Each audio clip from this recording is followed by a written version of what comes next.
Hello students, welcome back to this channel.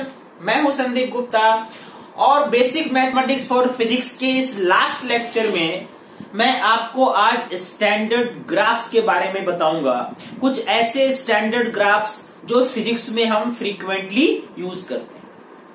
My dear students, physics में graph का बहुत ही important role है। आप बहुत सारे सिचुएशंस ऐसे फिजिक्स में मिलेंगे आपको, या बहुत सारे ऐसे न्यूमेरिकल्स मिलेंगे जिसको ग्राफिकल मेथड से आप बहुत आसानी से और कम टाइम में, कम समय में आप सॉल्व कर सकते हैं। इसके लिए ग्राफ का जो बेसिक कॉन्सेप्ट है वो थोड़ा आपको आना चाहिए।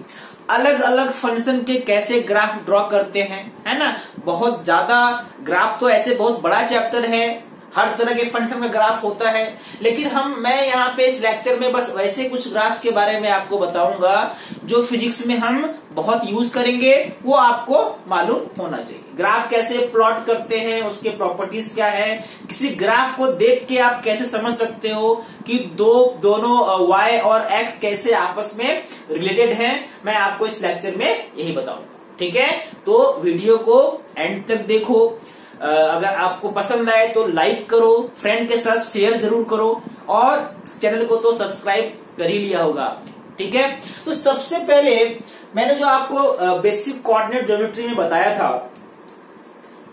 बेसिक कोऑर्डिनेट ज्योमेट्री और डिफरेंशिएशन इंटीग्रेशन के इंट्रोडक्टरी लेक्चर में बताया था कि कोई भी अगर फंक्शन है, लेट्स सपोज कि y is a function of x, ठीक है, that means y is fx, तो उस ग्राफ का स्लोप क्या होगा। सबसे पहले ग्राफ का स्लोप और एरिया ये आपको मालूम होना चाहिए और ये आप पढ़ चुके, है ना। स्लोप का मतलब क्या होता है, डिफरेंशिएशन dy बाय dx। मान लो अगर ये y और x के बीच में ऐसा एक कर्व बना, ऐसा ग्राफ बना, तो किसी P पॉइंट पे अगर मैंने बोला कि चलो ये पॉइंट P है, यहाँ पे कितना स्लोप है ग्राफ का ये बताओ, तो P पॉइंट पे आप क्या ड्रॉ करते हो, P पॉइंट पे आप एक टेंजेंट ड्रॉ करते हो और वो टेंजेंट जो है x के पॉजिटिव डायरेक्शन के साथ जितना एंगल बनाता है, मान लो एंगल यहां पे मैंने थीटा लिया, तो अगर ये थीटा एंगल बनाता है तो स्लोप का मतलब क्या हुआ, tan theta. tan theta will be slope of yx graph at point P। ठीक है, ये जब कर्व होता है तो हर पॉइंट पे स्लोप चेंज होता है, लेकिन अगर मान लो ग्राफ स्ट्रेट लाइन होगा तो हर पॉइंट पे स्लोप क्या रहेगा, कांस्टेंट रहेगा। लेकिन यहाँ पे देखो तो एंगल हर पॉइंट पे चेंज होता रहेगा, है ना, ये आप पढ़ चुके हैं पहले। स्लोप के बाद दूसरी चीज आपको मालूम है, वो है अबाउट एरिया। एरिया जब आप y-x कर्व का जब आप एरिया निकालते हो, जैसे मान लो ये y-x कर्व है, इसका एरिया x1 और x2 के बीच आपको निकालना है। y को आपने, कर्व को आपने x1 और x2 के बीच में क्लोज कर दिया और ये अंदर का जो पोर्शन है उसका एरिया निकालना है। इसका मतलब क्या होता है, इसका मतलब होता है definite integration of y with respect to x from lower limit x1 to upper limit x2। ठीक है, ग्राफ के बारे में एरिया और स्लोप का कॉन्सेप्ट बिल्कुल क्लियर होना चाहिए। ठीक है, अब चलो डिफरेंट टाइप्स ऑफ ग्राफ, है ना, अलग अलग टाइप के एक एग्जांपल लेते हैं, उसको समझते हैं और फिजिक्स के कोशिश मैं करूंगा कि फिजिक्स का एग्जांपल भी साथ साथ लूं ताकि आपको उसका एप्लीकेशन भी समझ में आए। सबसे पहले देखो कि स्ट्रेट लाइन, पैराबोला और ट्रिगोनोमेट्रिक फंक्शन बहुत ज्यादा यूज होता है फिजिक्स में, तो मैंने स्टार्ट किया है स्ट्रेट लाइन से। स्ट्रेट लाइन का इक्वेशन क्या होता है, y equal to mx plus c।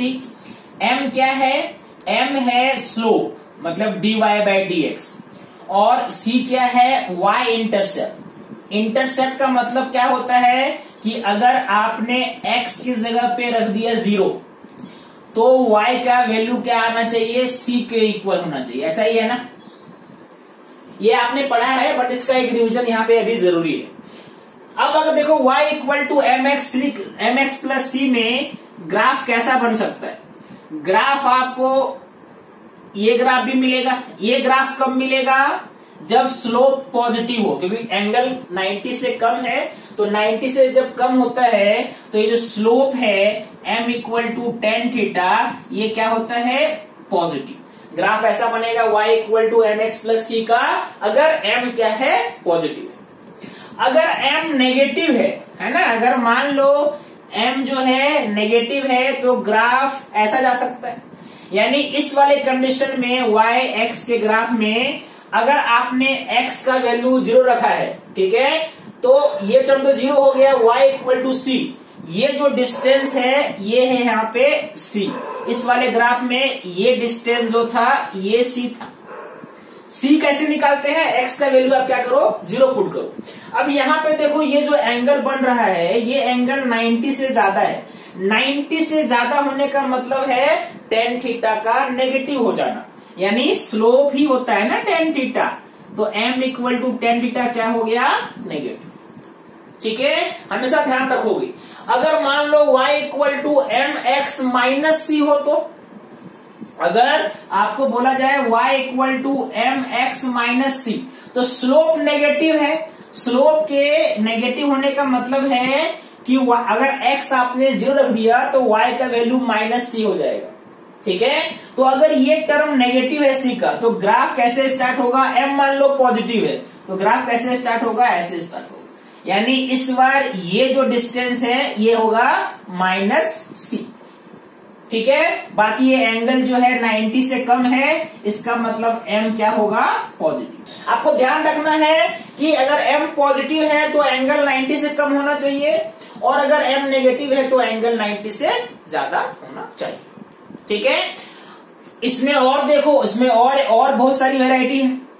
मान लो कि c 0 है, इफ c इक्वल टू 0, इसका मतलब y इक्वल टू क्या हो गया, mx, मतलब y जो है x के डायरेक्टली प्रोपोर्शनल है।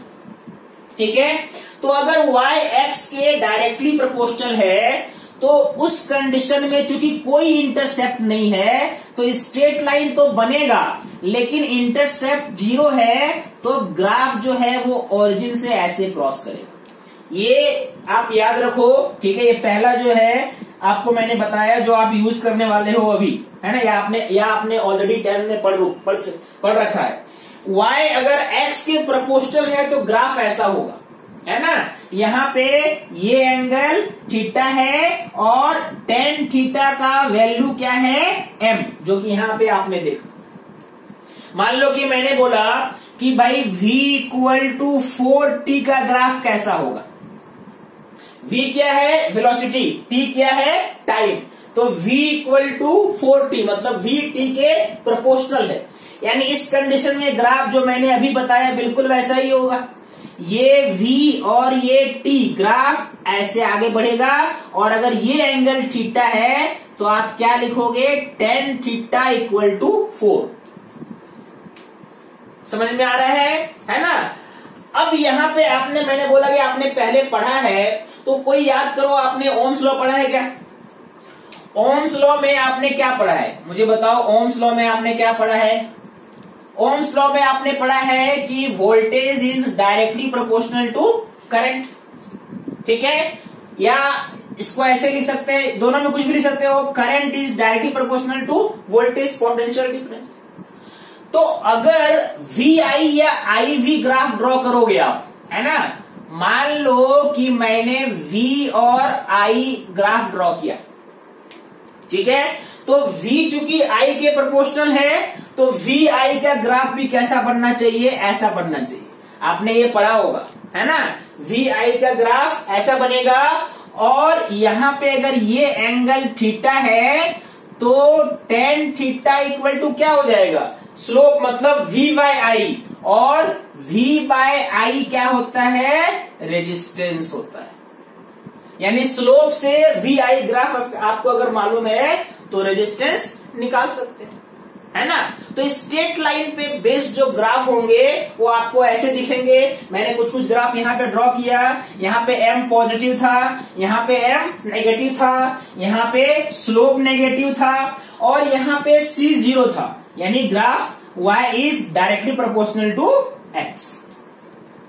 ठीक है, तो y is directly proportional to x हो गया। अब आते हैं y is directly proportional to x square हो या एक्स क्यूब हो, है ना, या इनवर्सली प्रोपोर्शनल टू एक्स हो, तो ग्राफ कैसे ड्रॉ करें।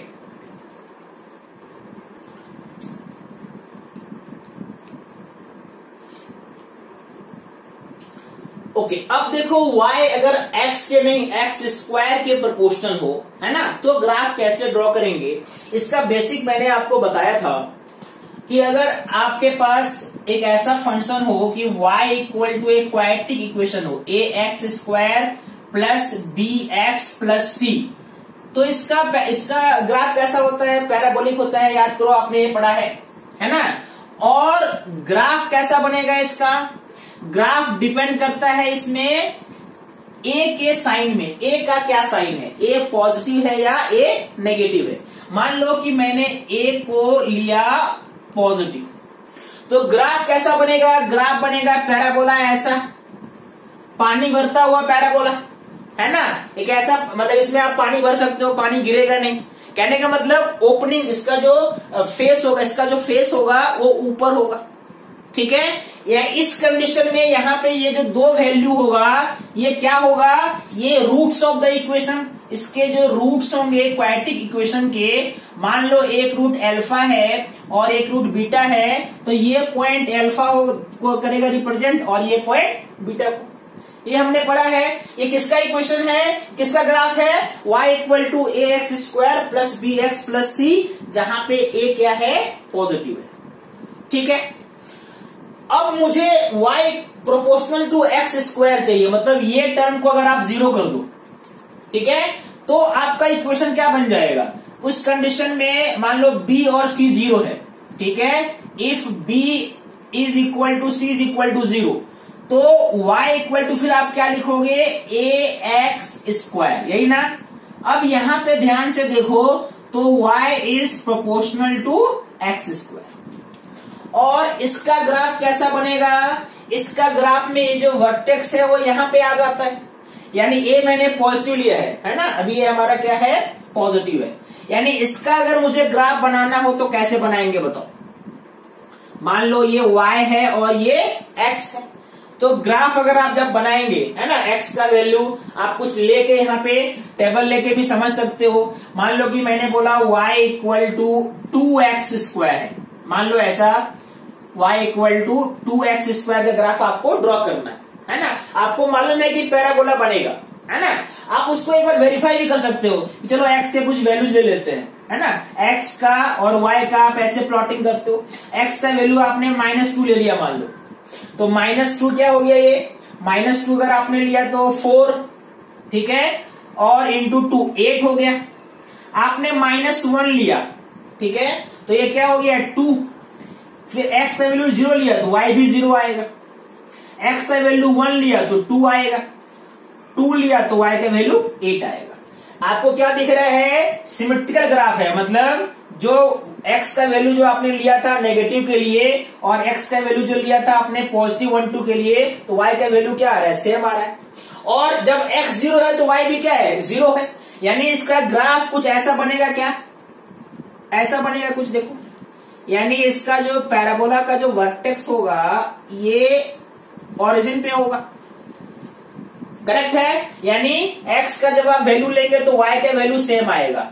x का वैल्यू अगर यहाँ पे -1 लिया है आपने, इधर मान लो -2 लिया है, इधर फिर 1 लिया है और इधर 2 लिया है, तो अगर आप ध्यान से देखोगे तो 2 पे जो वैल्यू इधर है 2 पे वहां पे सेम वैल्यू है, देखो सिमेट्रिकल ग्राफ है। 1 पे जो वैल्यू है -1 पे वही वैल्यू, ऐसा है क्या। यानी अगर y एक्स स्क्वायर के प्रोपोर्शनल है तो ग्राफ ऐसा बनेगा, this is graph of y proportional to x square. समझ में आई बात। ऐसे आपको एग्जांपल मिलेंगे, है ना, तो आपको इसका ग्राफ मालूम होना चाहिए। अगर मैंने फिजिक्स में बोला आपको कि भाई आप मुझे ग्राफ बताओ कि दिया हुआ है velocity is proportional to T square, v is proportional to T square, तो जब टाइम के साथ ग्राफ हम निकालते हैं तो टाइम को बस नेगेटिव मत करो, मतलब ये वाला पोर्शन ग्राफ में नहीं रहेगा। Time can never be negative, यानी ये जो ग्राफ बनेगा इस ग्राफ में ये अगर v है और ये t है तो बस ये वाला पोर्शन रहेगा, है ना। मतलब ग्राफ कैसा बनाओगे, ग्राफ अपना आपका ऐसा बनेगा। ये एज्यूम हमने जो किया है, यहाँ पे जो कांस्टेंट a है ये क्या है, पॉजिटिव है। ये क्या है, पॉजिटिव। यहाँ पे भी जो कांस्टेंट डालोगे आप, वो कांस्टेंट अगर पॉजिटिव है तो ग्राफ ऐसा बनेगा, है ना। बीटी ग्राफ अगर v प्रोपोर्शनल है t square. I hope you are understanding. तो डायरेक्टली प्रोपोर्शनल ग्राफ हो गया, प्रोपोर्शनल टू एक्स स्क्वायर का ग्राफ हो गया। अगर मान लो प्रोपोर्शनल टू एक्स क्यूब हो, है ना। अब देखो उसको समझाता हूं आपको।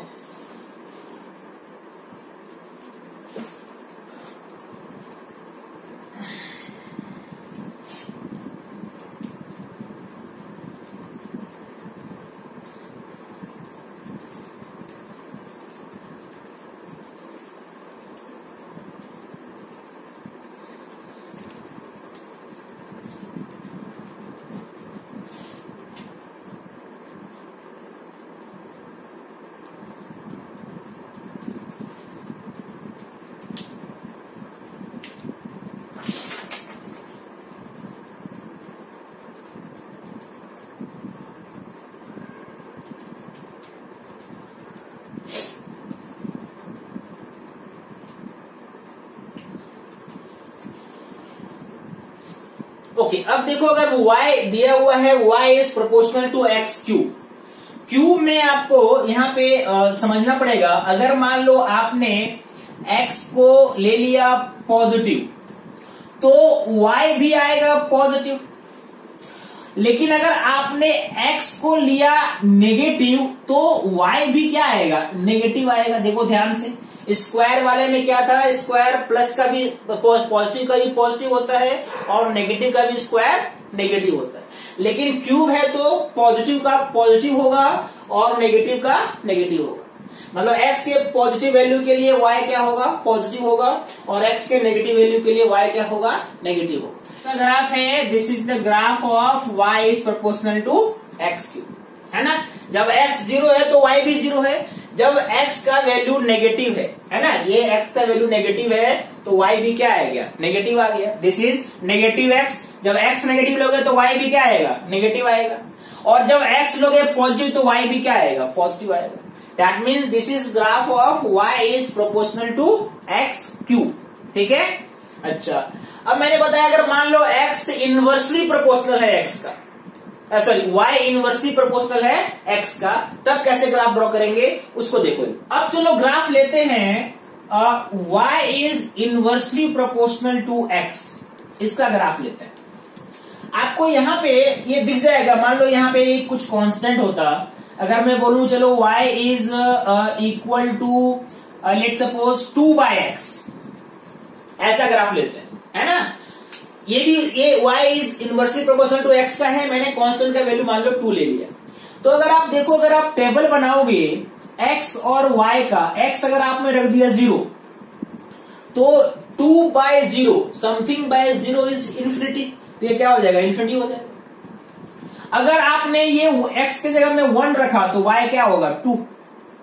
x की जगह में 2 रखा तो y क्या हो जाएगा, 1, है ना।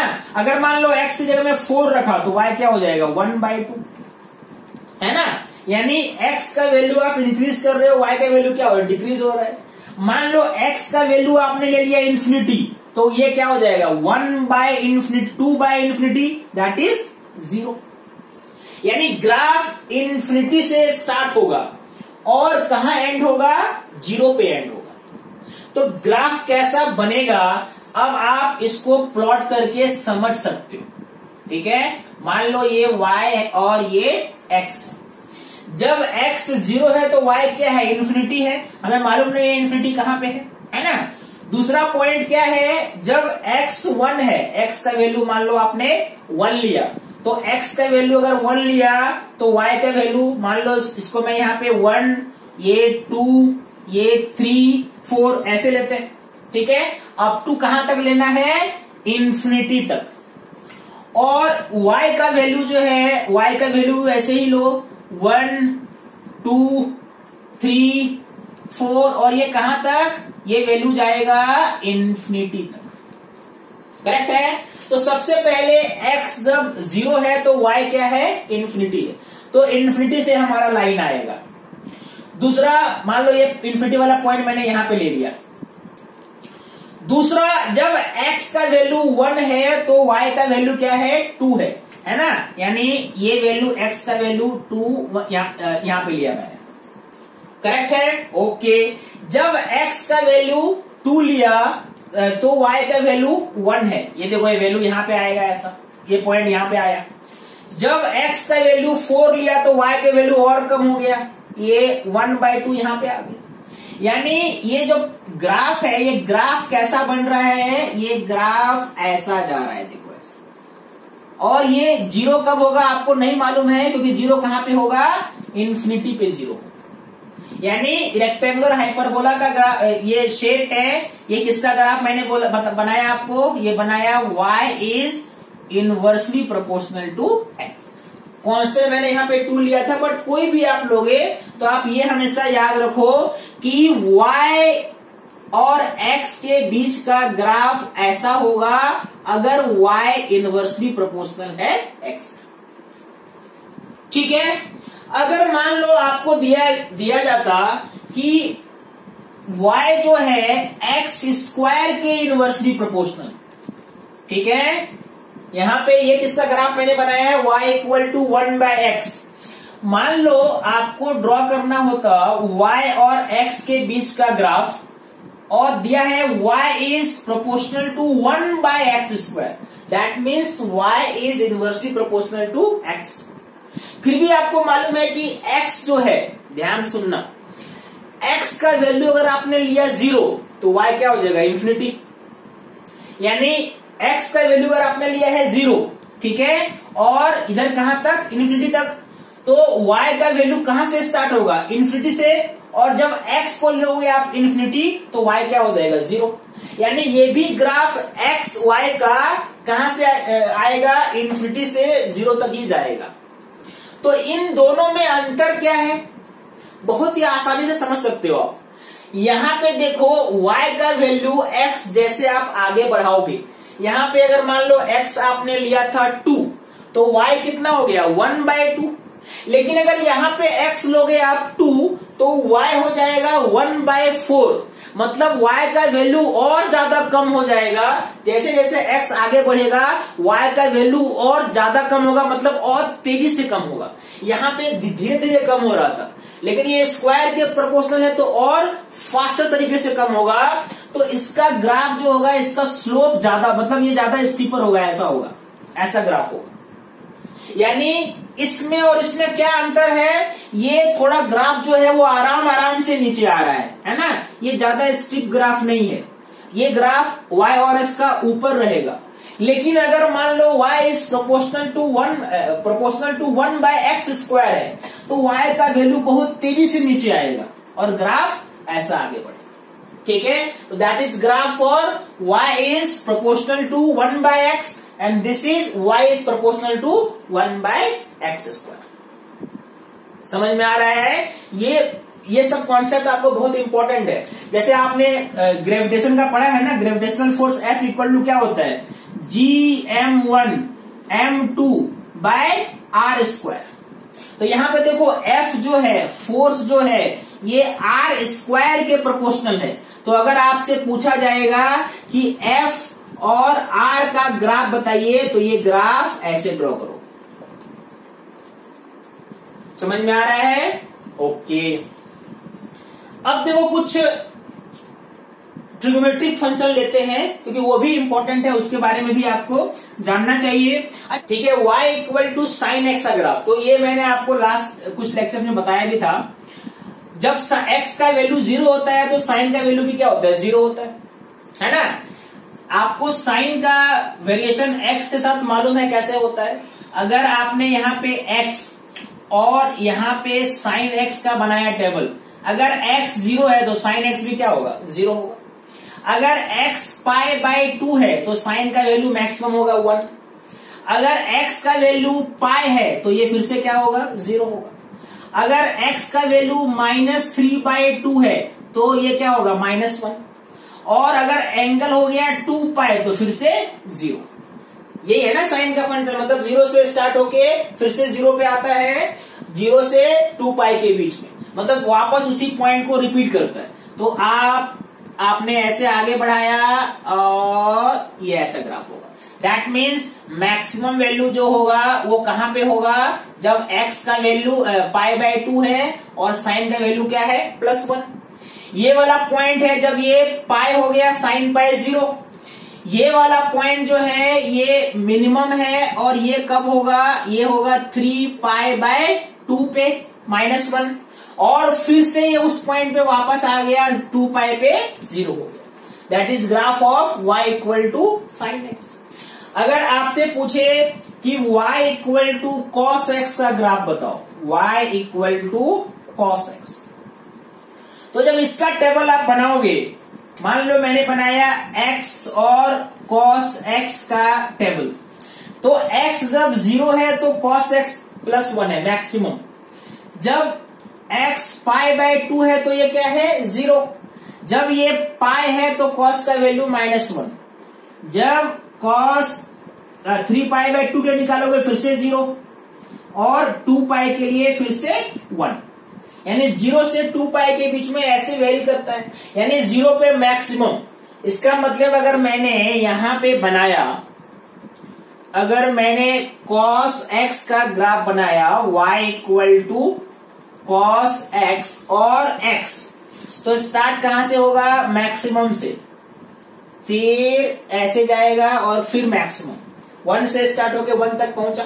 ठीक है, यानी जब ये 0 है तो ये क्या है +1, जब x का वैल्यू यहां पहुंच गया π/2 तो cos 0 हो गया, x का वैल्यू जब -π/2 हुआ, ये आपका पाई पे पाई हुआ, पाई पे वैल्यू क्या हो गया, ये -1, 3π/2 में फिर से 0, यानी ये एंगल क्या है 3π/2 और ये 0, और 2 पाई में फिर से मैक्सिमम है ना, ये जो वैल्यू है आपको देखो फिर से रिपीट हो गया, और ये कितना पे 2 पाई पे। That is the graph of y = cos x, this is graph of y = sin x। y = tan x का ग्राफ कैसा होगा वो भी निकालते हैं। देखो ग्राफ ड्रॉ करते हैं tan x का। tan x में क्या खास बात है कि tan x का वैल्यू 10, अगर आप -π/2 लोगे तो आएगा -∞, और π/2 में इन्फिनिटी। अब उसके आगे आप जा नहीं सकते हो क्योंकि π/2 में ही वो इन्फिनिटी हो गया है ना। 10 का वैल्यू 10 90 डिग्री कितना होता है, इन्फिनिटी होता है, तो 90 डिग्री में ही पहुंच गया इन्फिनिटी। अगर +π/2 लिया है तो +∞, -π/2 लेंगे तो -∞, तो उसके आगे आपको ड्रॉ नहीं कर सकते, यानी ग्राफ π/2 तक ही बनेगा। यानी इसका ग्राफ अगर आपको ड्रॉ करना है तो +π/2 और -π/2 तक हम बनाते हैं। मान लो ये 0 है, ठीक है, जब 0 है तो 10 का वैल्यू भी 0 है। ये किसका ग्राफ ड्रॉ हो रहा है, y = tan x। और ये कहां तक ड्रॉ कर सकते हो आप, π/2 तक, क्योंकि इसके आगे ये क्या हो जाएगा 0 हो जाएगा ऐसा। और इस तरह से इस तरफ भी मान लो ये आपने यहाँ पे -π/2 लिया तो ये इस तरफ भी ऐसे हो जाएगा इन्फिनिटी, यानी 0 से x में π/2 ग्राफ जो है बस ये π/2 तक ही बनेगा। करेक्ट है ना, समझ में आ रहा है आपको, ये ग्राफ जो है ये π/2 तक बनेगा, +π/2 -π/2, क्योंकि ये वैल्यू भी इन्फिनिटी है, +∞, और ये वैल्यू भी इधर क्या है -∞। तो 10π/2 हो गया इन्फिनिटी, तो आपको उसके आगे ड्रॉ नहीं करेंगे, π/2 तक ही ड्रॉ करेंगे। This is graph of y = tan x। ठीक है, बाकी आप ग्राफ ड्रॉ कर सकते हो cos sec x का। आप मुझे ड्रॉ करके दिखाओ y = sec x का ग्राफ कैसा होगा, है ना। एक बार इसका प्रैक्टिस करो, y = cos x का कैसा होगा, आपको समझ में आएगा। बस आप x का और फंक्शन का एक टेबल बना के आप ड्रॉ कीजिए। तो आज मैंने आपको जो बेसिक ग्राफ यूज होते हैं, है ना, पैराबोलिक ग्राफ, स्ट्रेट लाइन और ट्रिग्नोमेट्रिक, यही सबसे ज्यादा यूज होंगे। लेकिन y = x का graph, y = x², y y is proportional to x का graph, y is proportional to x square का graph, y equal to y proportional to x cube का graph, y proportional to 1 by x का graph, या y proportional to 1 by x square का graph. ये बहुत important है, ठीक है। इस सब ग्राफ को प्रैक्टिस करो, प्लॉट करने का कोशिश करो, और आप देखोगे ग्राफ अगर आपको समझ में आ जाएगा तो फिजिक्स में आपको बहुत ही आसानी होगी, अच्छे अच्छे प्रॉब्लम को आप कम टाइम में सॉल्व कर सकते हैं, ठीक है। तो प्रैक्टिस करो। अब ये बेसिक मैथमेटिक्स का सीरीज यहाँ पे एंड होता है। अब हम फिजिक्स का जो नॉर्मल चैप्टर है वो स्टार्ट करेंगे नेक्स्ट लेक्चर।